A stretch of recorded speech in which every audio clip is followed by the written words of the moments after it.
Hello all, ലോകം മൊത്തം ഒരു കോമ്പറ്റീവ് എക്സാംസിൻ്റെ കാലഘട്ടത്തിലാണ്. നിങ്ങൾക്കൊക്കെ അറിയാമായിരിക്കും, ഭാവിയിൽ നമ്മൾ ഏറ്റവും നല്ലൊരു ക്യാമ്പസിൽ പഠിക്കണമെങ്കിൽ എന്തായാലും ഒരു കോമ്പറ്റീവ് എക്സാം എഴുതിയിരിക്കണം.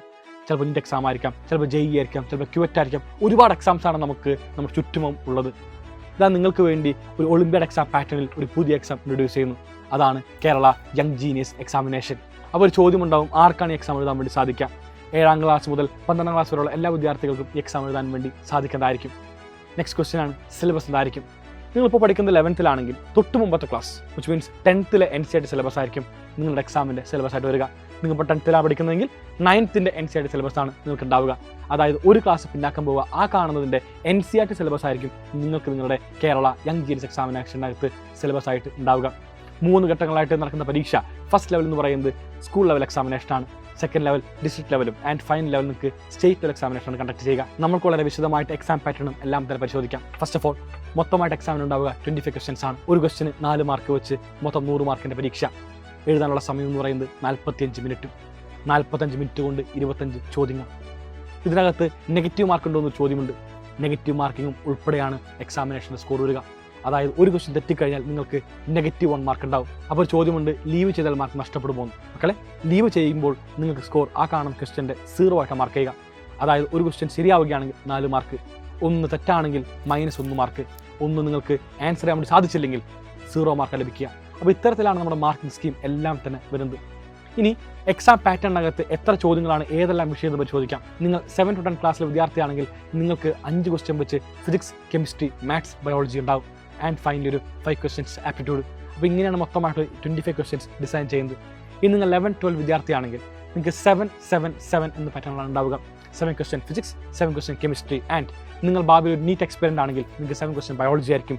ഭാവിയിൽ നിങ്ങളൊരു JEE എക്സ്പെരിയൻ്റ് ആണെങ്കിൽ 7 ക്വസ്റ്റ്യൻ മാത്തമാറ്റിക്സ് ആയിരിക്കും.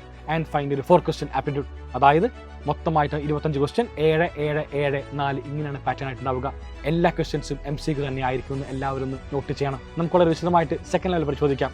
സെക്കൻഡ് ലെവൽ എന്ന് പറയുമ്പോൾ ഡിസ്ട്രിക്ട് ലെവൽ അല്ലെങ്കിൽ സോണൽ ലെവൽ. മൊത്തമായിട്ട് 75 ക്വസ്റ്റ്യൻസ് ഉണ്ടാകും.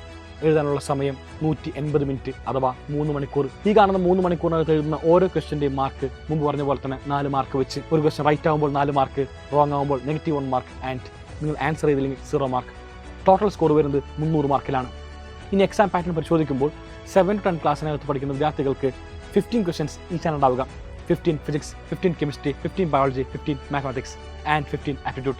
ഇങ്ങനെ മൊത്തം 75 ചോദ്യങ്ങൾ. +1+ വിദ്യാർത്ഥിയാണെങ്കിൽ നിങ്ങൾക്ക് 22 ക്വസ്റ്റ്യൻസിൻ്റെ സ്കീമാണ് ഉണ്ടാവുക. അതായത് 22 ക്വസ്റ്റ്യൻസ് ഫിസിക്സ്, 22 കെമിസ്ട്രി, അത് കോമൺ ആയിരിക്കും. ഭാവിയിൽ നിങ്ങൾ നീറ്റ് എക്സ്പെരിൻ്റ് ആണെങ്കിൽ നിങ്ങൾക്ക് 22 ക്വസ്റ്റ്യൻസ് ബയോളജി ഉണ്ടാവും. ഭാവിയിൽ നിങ്ങൾ JEE എക്സ്പെരിൻ്റ് ആണെങ്കിൽ നിങ്ങൾക്ക് 22 ക്വസ്റ്റ്യൻസ് ബയോളജിക്ക് പകരം മാത്തമാറ്റിക്സ് ഉണ്ടാവുന്നതായിരിക്കും. അത് മൊത്തം 66 ക്വസ്റ്റ്യൻസ് ആയി. ബാക്കിയുള്ള 9 ക്വസ്റ്റ്യൻസ് അത് ആപ്റ്റിറ്റ്യൂഡ് ആയിരിക്കും. അങ്ങനെ മൊത്തം 75 ക്വസ്റ്റ്യൻസിൻ്റെ പാക്കായിട്ട് നിങ്ങളെ കാണാൻ വേണ്ടി പോകുന്നത്. ശ്രദ്ധിക്കാം, 4 മാർക്ക് വെച്ച് 75 ക്വസ്റ്റ്യൻസ്, മൊത്തമായിട്ട് 300 മാർക്ക്. എഴുതാനുള്ള സമയം 180 മിനിറ്റ്. ആദ്യ 2 ലെവൽ ക്വാളിഫൈ ചെയ്യുന്ന എല്ലാവർക്കും 3rd ലെവൽ എക്സാമിനേഷൻ, അതായത് സ്റ്റേറ്റ് ലെവൽ എക്സാമിനേഷൻ എഴുതാൻ വേണ്ടി സാധിക്കുന്നതായിരിക്കും. ഇതിൽ പ്രത്യേകതയുണ്ട്. ആദ്യ 2 ലെവലിൽ നമുക്ക് MCQ ആയിരുന്നെങ്കിൽ 3rd ലെവൽ നമുക്ക് MCQ അല്ല, ഡിസ്ക്രിപ്റ്റീവ് എക്സാമാണ്. 30 ക്വസ്റ്റ്യൻസ്, മൊത്തം വരുന്നത് 60 മിനിറ്റ്. മൊത്തം മാർക്ക് 120 മാർക്ക്. ഒരു ക്വസ്റ്റ്യന് 4 മാർക്ക് വെച്ച് 30 ക്വസ്റ്റ്യൻസ്, 60 മിനിറ്റ്, 120 മാർക്ക്. ഇതാണ് അവിടുത്തെ ഫോർമുല.